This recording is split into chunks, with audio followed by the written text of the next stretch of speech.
Yes, g'day. Welcome to the Shelter FootyCast. Mark Redding's in New York. I'm going to try my very best to get you updates as we go in this one. Give you a bit of a heads up what's going to be happening here Thursday here at BackChat Studios. We're going to be going through the bottom four of the eight, how they went this year. A bit of a pass mark, bit of a fail mark. Surely none of these fail. I wouldn't have thought so. We'll review those four sides today. I will be crossing live to myself from Bali with live and breaking news for today, Thursday and Monday. So a bit of a start here, get things going, shelterfootycast.com.au for all of your action. You can get in touch on Shelter FootyCast. If you are in the USA and America and you do see Skeet busking on the street somewhere, that would be good to know about. I'd love to see him and have a chat. You can get in touch with us, of course, on socials, on Instagram, Shelter FootyCast, or send us an email, footycast@backchatstudios.com.au. We will be running through trade period and beyond here on the Shelter FootyCast, so make sure you stay with us, bring you all your footy needs. Skeeter will be back, don't worry. He won't be gone forever unless, of course, I don't know, he's stuck in some sort of dive bar smoking durries, punting on the horses. My phone was blowing up grand final day. I'm trying to run an event at the final. Great event, by the way. Mark Redding's going, Scully, how does this VPN work? I can't set my location. I mean, me trying to talk Mark Reddings through a VPN on his phone in New York. That's how I spent half my day on grand final day. So anyway, we'll get him back into the mix at some stage. Make sure you go and get this one into a little bit. Left Coast IPA is dropping right about now as a live launch party at Shelter tomorrow, Friday the 4th of October. It's a Left Coast IPA, a juiced up version of one of the most popular beers ever. So make sure you get down there. I reckon if you drop the Shelter FootyCast, you might be able to get a little cheapy, just like we have done at events so far. So make sure you get down there. San Cisco playing at Shelter Brewing. This is WA's one of the biggest exports out internationally right now. They'll be playing at Shelter Friday the 8th of November, so you can get your tickets on the Shelter website. They're moving pretty fast, so make sure you get over to the Shelter website and sort yourself out some of those. Plenty going on. Trade period, there's going to be plenty of movement. So like I said, Thursday, today and Monday, I'll be crossing to myself live from Karamas Hotel Commune, probably in the green room somewhere, and we'll be getting our best work out there. So without further ado, let's cross to myself, Will Schofield, live from Bali. Yes, it's me, Will Schofield. That's as promised from the pool at Bali. Hopefully you'll appreciate the fact that I am tuning in and dialing in. I had an update from Skeeter. I'm going to get Jaden to put it up on socials after this. God knows what that man is doing. Genuinely, he was out the front of Trump Tower. I don't know if he got removed by security. I don't know if Joe Biden's allowed to be in front of Trump Tower like he was, but he was quoting Shelter FootyCast. He was quoting Paywise. God knows what. But I thought I'd jump on, give you a little update on what's happening right now across the AFL. There's some talking points to get through that we didn't get through when we did our reviews of our final eight sides. So let's get into some of the big stuff happening right now. I want to start with St Kilda. I know there's some big trade stuff happening, but trade period hasn't started and it's all just rumours at this stage. What on earth was the St Kilda Football Club doing? Their president, the non-invitation of Josh Battle to the best and fairest. Andrew Bassett's the man for the president for St Kilda. I just thought that speech was bizarre. Yes, understand that there's discrepancies in the way clubs get looked after, especially the northern clubs, across the academies, the western clubs. They have the same complaints given that they've missed out on some academy players.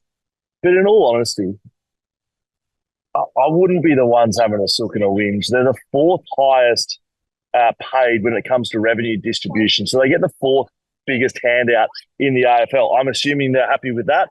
There's huge discrepancies in that. I'm assuming they're very happy with that. What they've done at the draft over the last 10 years has been nothing short of shithouse. So they've had their opportunities. They could have had Bontempelli. They could have had Petrarca. Yeah, they've got players that have distributed nothing for them. So they've got themselves to blame for a lot of things. So to get up at your best and fairest, in which you haven't invited a player that's left your club because he doesn't like the direction of it, clearly, I think is fickle. It is childish, and the maturity shown by the St Kilda Footy Club pretty much represents why that football club is where it is right now. So well done, St Kilda. Looking forward to another 5 years of mediocrity from you. Now, let's talk about some of the trade news happening right now. Everyone wants to go to Geelong. I never thought I'd hear it. Growing up in Geelong, sitting in the stands, seeing some pretty ordinary football for about 15 years in my life, I never thought Geelong would be the destination club it now is. Suddenly, Geelong's now cool to live in. Oh, let me tell you what, if you're in Western Australia, Geelong was the Rockingham of Victoria for a very long time. And we love Rockingham, don't get me wrong. But I tell you what, it has suddenly become one of the great destination clubs of our fucking time. Clayton Oliver wants to go there. They've got all the additional resources to support Clayton. It's been a smooth ride for him. Reports coming out that some of his teammates weren't happy at the Brownlow medal with him. God knows what he was doing. That all seems like a giant shit show, seeing he's got about 20 years left on his contract, but he wants to go to Geelong. Bailey Smith, we know he wants to go to Geelong, supported by their good friends at Cotton On, just like our good friends at Shelter here at the Shelter FootyCast. Geelong's good friends at Cotton On are taking Clayton Oliver and Bailey Smith.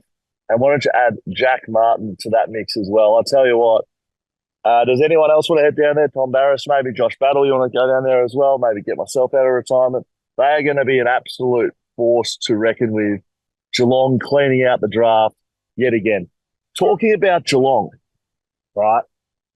This is my thoughts on the Geelong Footy Club and what's made them great over the last 10 years. They've got a great coach.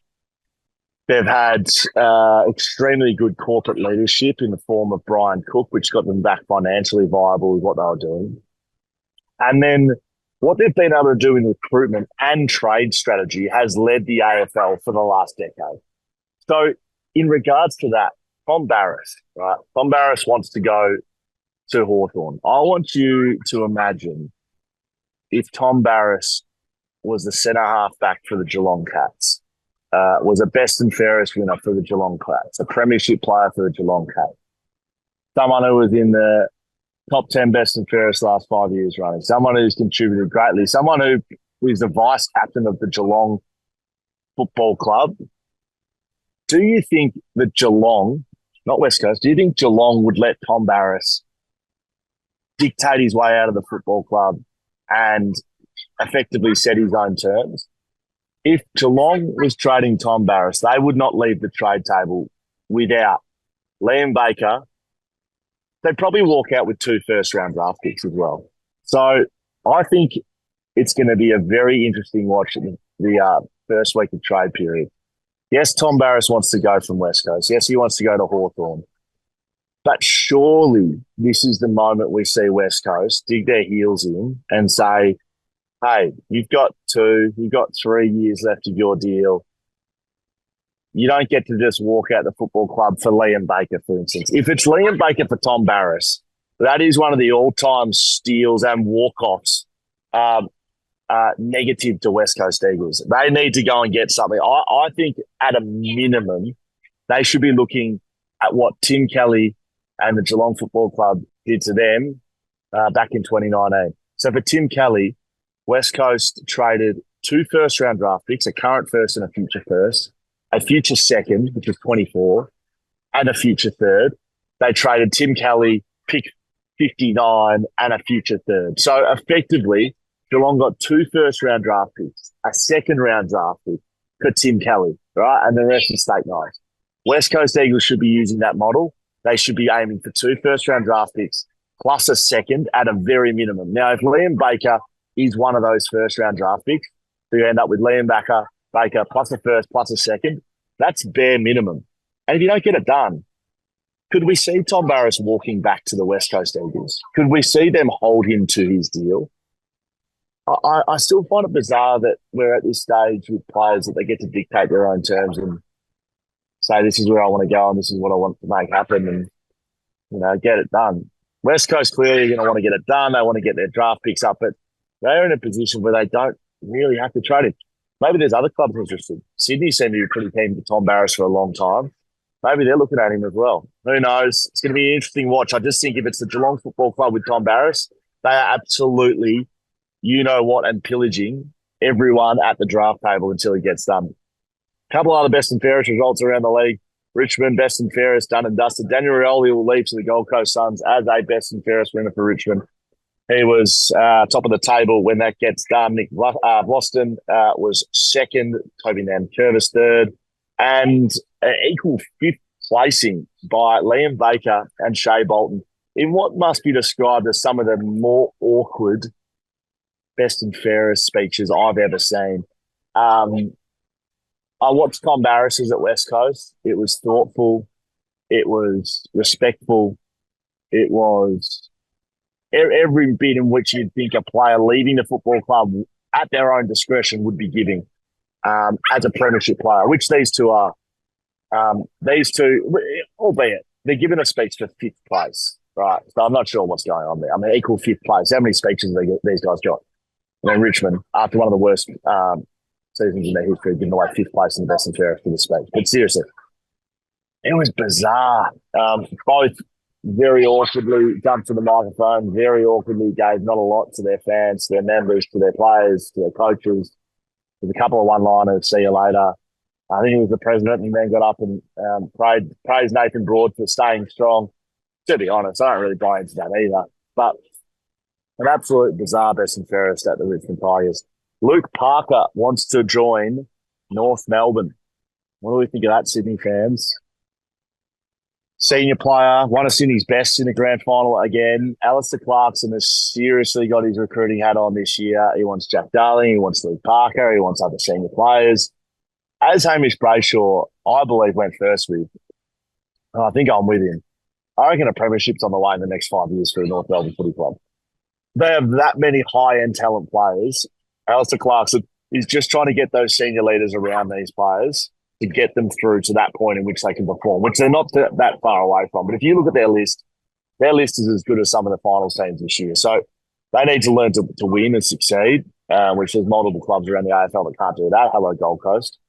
But they are trying. Clarkson, obviously, North Melbourne, Hardwick at Gold Coast, that sort of stuff. So it's going to be very, very interesting to see what happens there.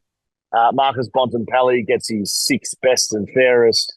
Couldn't get a vote in the Brownlow, yet wins the MVP, wins the Players' Player, wins the All-Australian Captain, wins the best and fairest. That for mine is actually a reason to change the Brownlow. He's easily the best player in the league, and he wins the best and fairest to show it. Jesse Hogan wins the Giants' best and fairest. Lachie Whitfield and Tom Green tied for second behind him. And that's all the best and fairest news. Trade period will heat up on Monday. I will join you from here at Hotel Commune in Bali. I'll keep an eye on the surf for you. Sorry if it sounds weird. But again, hopefully you appreciate and respect the fact that I'm jumping on and having a chat with you guys while on break, unlike our good friend Mark Reddings. Anyway, that is me done and dusted. I'm going to have a pina colada, and it's 9:15 in the morning. All the best, everybody. I'll see you when I get back. We'll join you again Monday. Enjoy the reviews of 8th through to 5th coming up right now. Back to you, Scully. Righto, thanks, Scully. Good to hear it's all going well over there, big fella. Nice to be with you again, live from BackChat Studios. Okay, as promised, we're going to get through some of the teams that couldn't quite get it done in September, but they were there. Carlton, let's start with them. 8th position, 13 wins, 11 losses. Their season, gee, where does it sit? It had the potential at stages to really take us all on a ride, and then it had potential at stages to just think, oh, ho-hum, here comes Carlton again. You'd have to say the biggest positive of the year for Carlton was the Brownlow to Patrick Cripps, West Australian. He's second, an absolute walk-away victory. And as good as that is for him, I thought he spoke brilliantly on Brownlow night. By all regards, had one of the great after parties. I did have word, and he told me not to say this, but you know what, Josh Rotham, stick it up, yeah. I think I'm actually on your Bucks party tomorrow in Bali. So Patrick Cripps, just minding his own business at the Brownlow medal, and apparently Joshy Rotham commandeered the Brownlow for a couple of hours, was bumping around the party, saying, look at me, here we go. So maybe a bit of trade news there as well. I'm not sure what Josh is doing next year. He'll have to wait and see with his new coach, Andrew McWalter. But Patrick Cripps, Brownlow medal, outstanding. Jacob Wiedering, an All-Australian season. I thought that was outstanding. He's been often forgotten. Jacob Wiedering has continued to be one of the best lockdown defenders in the competition. So, those two have led from the front. And I think Tom de Koning, probably a breakout season for him in the ruck. He's put together a season that really started to give that Carlton midfield some service. And once Cripps and Walsh were going, I thought they were elite. But those three players are the standouts and the highlights. Colonel Mackay, they do their thing again. But at times there was troubles with that combination. I mean, at least Harry Mackay picked his goal kicking up a little bit this year, so it wasn't as scary in front of goals for Carlton. But what they're really lacking for mine, Carlton, is the extremities. So you can give the spine, it's brilliant. Curnow, Mackay, de Koning, Cripps, Wiedering. Right, that's a great spine, matches it with some of the best. But the extremities, anything outside that, I think they really fall away, and they fall away quickly. And at times they faced a lot of injuries, and when they were injured, they didn't have the depth to cover it. So, on the back of that, they make a final. I think they lost control of their own destiny late in the season. They lost to St Kilda late in the season, which really hurt them. They lost to Collingwood after the siren, which wasn't ideal, with Mitch McGovern having a shot to win it, but couldn't get it done. They were consistently inconsistent this year, Carlton. I just felt like every time that we got hope, they found a way to let us down. And whether or not that's a Carlton thing that's been a regular, problem, only Carlton fans would know. But they were just the side that I was just always hoping for more this year. And whether it was injury, whether it was personnel, whether it was coaching their game plan, I'm not sure if that's evolved too much under Michael Voss. The questions are going to have to be asked. Do they keep going back to the well with this contested, dominated side? Because that's what wins finals footy, is contested footy. So I think it's actually the right game plan, but maybe they need to bring more people in. They lack a change of pace through the midfield. I mean, you look at it, and Hewitt and Chera and Walsh and Cripps, there's no speed whatsoever. Walsh is a worker, but I don't think he's a line breaker. They don't have one of those. I'd be going out and getting one of those if I was Carlton, but again, we don't know what they're going to go and find. Chera being probably the one where he hasn't lived up to the hopes they had for him. And it all led to an elimination final against the eventual premiers in Brisbane. So I guess it doesn't look as bad now, but they were down 60-0 in a final. And that probably summarises their year. They got to finals. They were able to make it. They were able to do it. But they couldn't do anything once they got there. So in terms of player movement, Jack Martin, he seems to be, he's been delisted, so he's definitely out the door. But he seems to be one of those players that, seriously, it's a little bit Carlton. Could have been good, but just never really reached the heights that we thought that he could have. I always found him a difficult player to play on, both at Gold Coast and Carlton, but he makes his way out the door, so it'll be interesting to see if he gets picked up by anybody. Matt Kennedy, Lewis Young and Matt Owies told to assess their options. So these guys are the fringe players I'm talking about. I mean, Matt Kennedy played a lot of games this year, but they've sort of told him to go and have a look elsewhere. Matt Owies has been linked to West Coast. I've liked him at stages. I think he's really goal-kicking forward, which, of course, is something that you bloody need as a forward. But I think he's a bit of an opportunist, and I don't think he would be out of place in a West Coast forward line, who too probably lacked that depth on the extremities. And Lewis Young, a defender, has lacked opportunities at Carlton this year, but they're all looking at other options. Dan Houston apparently has been linked to Carlton. I'm not sure if that's really the play for Carlton. I think they've got bigger needs than a Dan Houston. I mean, they've got Sard, who seems to find his way around the ball, and Williams when he's playing back there. There's others that I think can play that role at Carlton that I don't know if Dan Houston's the guy that you want to go and get, but yeah, I would just love to see them linked to a game-breaking midfielder. And you'd think with the size of this football club, the fan base, the ability to play in big games, they've got most of the pieces.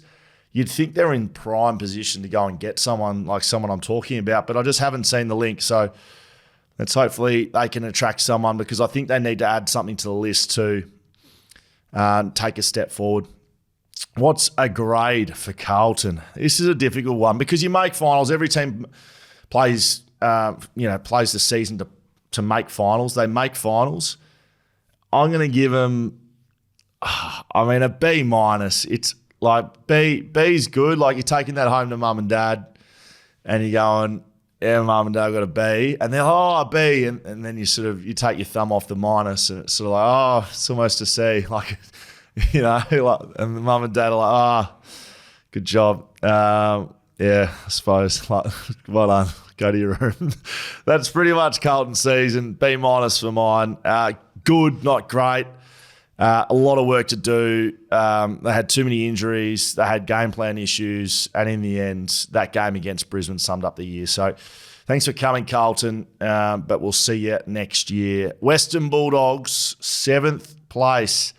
This will be a season that the Bulldogs look back on and think we could have easily won the flag here. And I don't mean easily as in they would have walked up and won this thing if they had made it, but they had games this year that they dropped that they just they couldn't afford to, and they did. And it was an inconsistent year again. There was strange selection moves made at the beginning of the year. We saw, players that were all Australian in years gone by, not getting games. We've got Bailey Smith out the door, got Jack McRae out the door. Caleb Daniel was one of those players that wasn't getting a game. It was a strange year. They started so slowly, and this list, which we love, everyone looks at the Western Bulldogs and think this is a very good list. Well, they've underachieved. They've finished 7th, 14 wins, 10 losses. It's not terrible again, but they finish 7th. They get knocked out in the first final. Probably unlucky to come up against Hawthorn in an elimination final, but that's the way it goes. Let's start with the positives, though, because there were some. Marcus Bontempelli, I thought, was outstanding. He won the AFLPA Players Association, the AFLPA MVP, and he was the All-Australian captain. So that's about as good of a year as you can have. Yes, he doesn't win the Brownlow medal, but as we've done over the last couple of weeks, we've been picking apart the Brownlow, and what, validity does that have as an award? Is that as highly held as it always has been? Because, a little bit of chat has come around the umpires and what they've been able to deliver from a vote point of view. He's been runner-up a couple of times, Marcus Bontempelli. Didn't poll as well as he would have liked, but I think an MVP from his players, from his peers, and All-Australian captain, that's about as good as you can go in an AFL season. In the Brownlow, he was probably hurt by guys like Adam Treloar, who was All-Australian. He was terrific this year. I thought his ball-winning ability, which he's always been able to do, Adam Treloar. Probably the staying on the park side of things has been an issue for Adam Treloar. But when he's played and he's been fit, he's been one of the best midfielders for a long time. But, this is as much of a positive as it is a negative. They've got two of the best midfielders in the AFL, and they can't find a way to be consistent enough to beat the sides they need to beat during the season. Ed Richards, I thought his move to the midfield was very good. He's going to be one of those guys that starts his career in the back line, moves to the midfield, and we say, well, he was never, he was always too good to be playing in the back line. Hayden Young probably jumps off the page as one of those guys as well. So Ed Richards moved to the midfield, very positive. The Lobster, I tell you what, that if you put together a bingo card for 2024, and it had 1,000 options on it, Rory Lobb to move down back in a key position role after telling the club that he wanted to get traded, walking into Bevo's room and going, hey, actually, no, I'm still committed to the club. Keep playing me. He's putting stuff out on TikTok. And then to become one of the great centre-half backs of our modern era, he was unbelievable. I loved his season, Rory Lobb. Well, the back half at least. I've always found him to be at times non-competitive as a forward, to be frank, and that was both as a player and now watching on. But this happens with guys as well. When Liam Jones was one of these guys that as a forward at times would just be inconsistent and out of games. But in the back line, as much as I bang on about it, you get yourself in a position where if you use your man as a reference point, it means you can just see the game so well and you can just back your own ability. Rory Lobb's very tall and very athletic, and if he gets in the right positions, he's an extremely dangerous player, as we saw in his last year at the Freo Dockers as a forward. But he's moved down back. I don't think we'll see him move again. I mean, teams are crying out for key position backs. It's why we're seeing Tom Barras get offered a huge contract to go to Hawthorn, because they know that's the position they need to fill.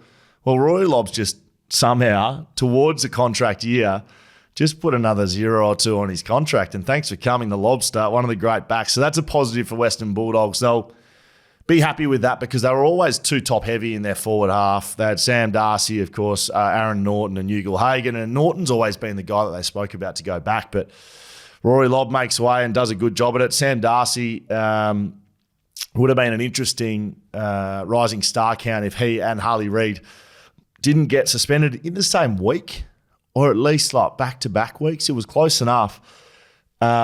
Still a massive year for Sam Darcy, a breakout year. I think his second year. I'm almost certain his second year, whereas Harley Reid was in his first, but he looks to be a player. Early reports out of Western Bulldogs were he wasn't quite getting both ways of the game. He wasn't quite understanding the effort and the work rate in his third year. Is that right? How fucking long can you bloody win the Rising Star for? Let's tell you what, Ruben Jimmy will be going for it in his 7th year of AFL. Well, the early reports on Sam Darcy was he wasn't getting the work rate and the positions he needed to be in on both sides of the game. Doing well offensively, but then an absolute non-competitor defensively. And the way that footy's gone as a forward, you can't just stop when the ball's out of your area. You need to get in the right spots. And if you're smart enough, Buddy Franklin was never the best defensive forward in the league, but he got in the right spots and he put effort in when it was required. I think Sam Darcy probably added that to his game this year. It's been able to hold him in the side, and then his talent's taken over. So clearly he's going to be a player for the future. They will constantly be balancing between being too tall in the forward line. Sam Darcy, Aaron Norton, Ugal Hagan, all standalone forwards. They're all great. And I think depending on contract situations, I think Norton's locked away for a long time. I think Ugal Hagan's locked away for a long time. And they ain't letting Sam Darcy walk out the door, father of a, son of a great. They're just constantly going to be up against it. When they lose and, ball's coming in and not getting it done aerially, they're going to be constantly under pressure for the mix in the forward line. So that'll continue. We won't know. They won against Geelong and Sydney away this year. So at times they look like one of the best sides in the competition. The Fox Footy Premiership window, they sat in that for quite a bit of the year. But they, again, like Carlton, consistently inconsistent. They couldn't get it done against poorer sides at stages. Dropped games they shouldn't. Mounting pressure on Luke Beveridge at times. But he, to be honest, he always finds a way to get himself out of that. And then the elimination final loss to Hawthorn. I don't think that was overly negative, but they probably came up against a side that was absolutely steaming and rolling. And that's the way it goes. I think they'll look back on this season, as I said off the top, as a season wasted and a season lost. Every season is, especially when you can't get yourself past 7th position on the ladder and you find yourself out of finals in the first round. It's a waste of a year, to be honest. Bailey Smith, who hasn't been at the football club for 6 months, he's barely been there since he's been in rehab. He's clearly going somewhere else. I reckon if Geelong don't get him, he'll bloody go on a hiatus and just go on a modelling trip somewhere. Some sort of shirtless modelling trip to the Bahamas. I might be following him with him, actually. It's great. My wife seems to be a big fan of his work on Instagram, so that's always good. Jack McRae, I wish Skeeter was next to me. Far out. Oh, geez, that would be funny. What does Victoria think of Bailey Smith? Bloody hell. Jack McRae, Caleb Daniel exploring options. So a couple of senior players looking elsewhere. Do they get draft picks? Can they move their way into this really strong draft? Apparently it's a deep draft. So most clubs are trying to position themselves into it, getting more picks in it to be able to build as well as the fact as Tasmania come into the competition in 2 or 3 years. So you need to have done your work with depth because it's going to be a highly compromised draft once that side comes into the comp. What do I grade them? If I give Carlton a B-, like I said, at stages, this looked like the side to beat. I think they had a real chance of going a long way in September, and given that Brisbane won from outside, finishing in the top 4, this was the year. I mean, Hawthorn, again, like Hawthorn, Bulldogs and Brisbane, they all had opportunities. Western Bulldogs, of those 3, were probably the most inconsistent. And I'm going to give them, I can't give them a B+, certainly not. It's just a straight B for mine. Pretty good. Had their chances. Once again, you can take it home to mum and dad. They're probably more happy with it than a B-, and it's just do I reconsider and give them a B+? No, I don't. I think they should have been better. I think if that was a St Kilda and they finished on 14 wins, 10 losses, I'd give them a B+, but it's not. They should have been better than they were, and it's just a B for the Bulldogs. B for Bulldogs. Sounds like something I teach my son Nash. All right. 6th position, the Hawthorn Hawk Hawks. No, it's not Hawk Tour, is it? It's just Hawk Ball. 15 wins, 10 losses. Sam Mitchell, although not awarded the best coach in the AFL this year, that was given to Chris Fagan, which, got to be honest, pretty happy with that selection in the end. I think what he was able to do, I've spoken regularly on this program around his ability as a coach, and there was a lot of doubters. 0 on 5 to start this year. There was a lot of people coming for him, and I'm sure he was highly disappointed with the start that they had. They had some injuries early, and they didn't quite get it all together, but to start 0 on 5, to come and get to 15 wins, 10 losses, so go 0 on 5 and then finish 15 and 5 in the last 20. It's a pretty bloody good effort, but not good enough in the end. 0 on 5, very, very unlikely you're going to finish top 4.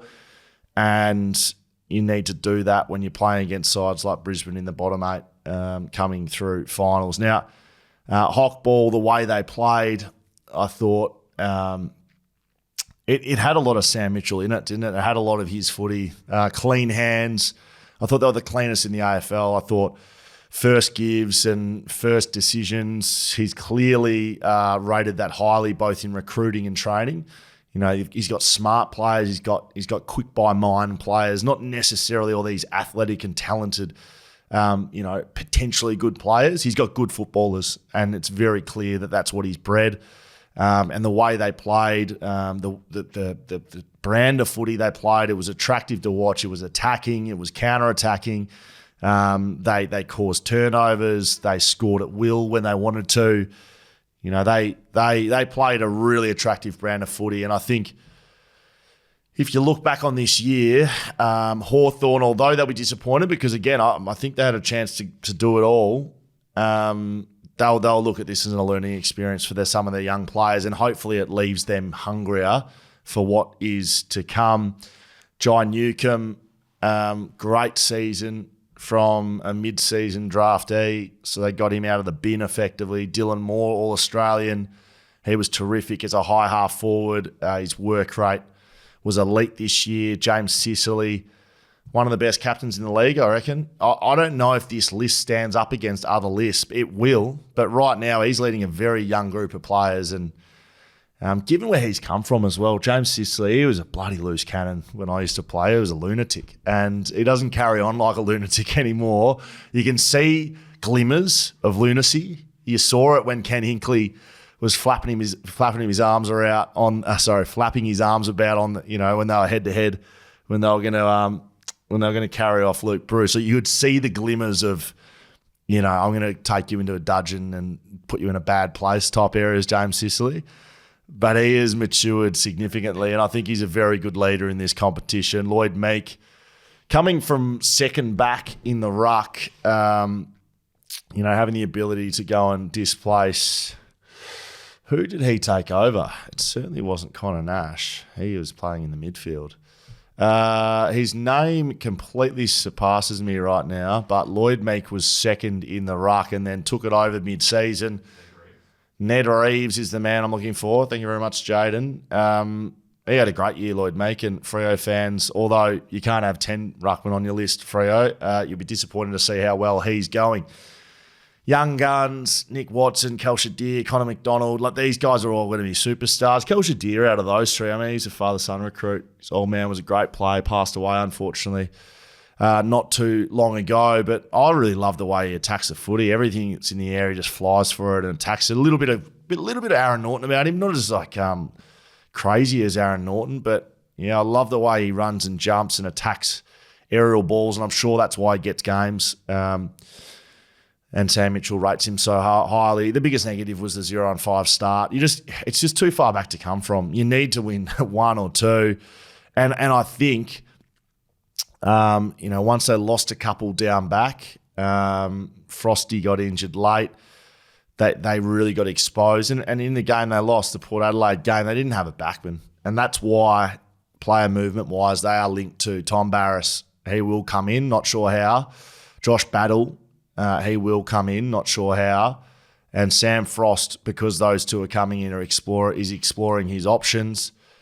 We'll have to see who else they add. But really, you'd like to think that next year they take another leap forward and they're going to go into next year as one of the favourites to win the whole thing, which is pretty significant given the pressure that Sam Mitchell was on in the last 18 months or so. Great for them. I'm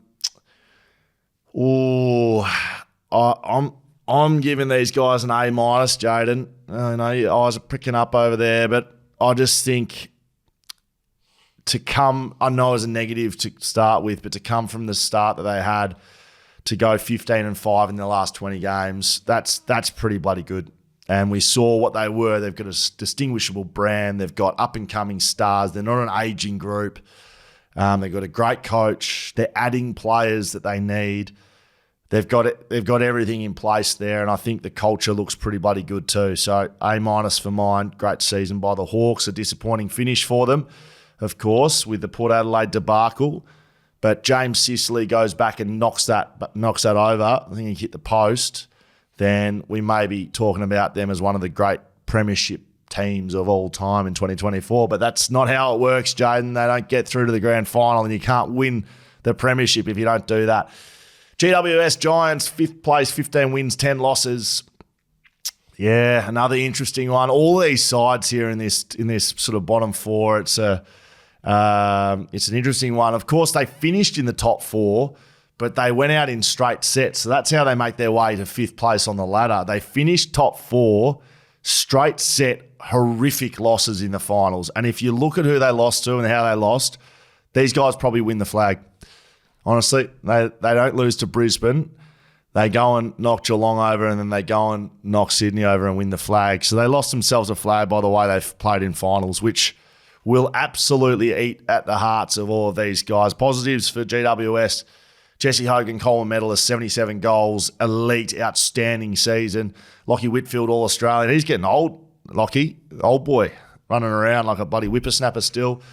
That was a late year by him. Tom Green, pretty good in the midfield, although at stages I found him a little inconsistent. If he wants to take his game to a new level, Tom Green, I think he needs to be more consistent. And I think in games that they lost, he was poor. Which, look, maybe that's a Bontempelli type operator where he puts the team on his back a bit, but he wants to be one of the best midfielders in the comp. He needs to play well every game. And again, that's a high standard, but I think he's got that in him. He looks like a terrific leader as well, speaks really well. So I'm only holding him at the highest levels that I can because I think he can do it. Sam Taylor, Jack Buckley, best combination in the league. Both of those guys probably stole votes off each other in the Jack Buckley medal this year. Harris Andrews, of course, getting that done with his premiership medal. But these two were very good. RIP to one of Sam's nuts. But I'm hoping that's not as serious as I'm making it sound. Hopefully he'll recover from that injury. But he did miss a bit of time this year, Sam Taylor, and I think they struggled a little bit because of it. They've got Connor Iden down there as well. So one of the best back lines in the league. Brent Daniels Brent Daniels could easily be Dylan Moore, but again, he doesn't have those big games like he should. I think the game against Freo, he had 25 and kicked 3 or something like that. You need to see more of those games for him to be an elite operator. He's not quite there yet, but certainly has the potential. The negatives, straight sets in finals. I mean, those 2 losses they had, they lose to Sydney. So they should have won that and they'd be straight through to a prelim. I don't know. I actually don't know how they lost that game. And then to Brisbane, I don't know how they lost that either. And they'll be scratching their heads as well. So, again, the way the season goes, it's probably fitting in the end. Sides coming up and beating sides that we don't think they're going to do it. It was an elite year in that regard, but that's the biggest negatives of the GWS Giants. They're going to lose a couple this year, I think. Isaac Cumming, he's been linked heavily to Adelaide, so he's picked Adelaide over Port Adelaide. I'm assuming he's a South Australian. That's going to be via free agency. So they'll be disappointed with that because they rate him pretty highly. James Peatling, Harry Perryman, Lee Kalir also exploring options. I don't know if those 3 are that highly valued, but Isaac Cumming is. So that's going to be a disappointing loss to them. James Peatling and Harry Perryman, depth midfielders right now. But as guys get older, like we're talking Josh Kelly and Cornelio and Whitfield, they're probably going to want to keep these guys around. So it'll be interesting to see if they can. What do I give them?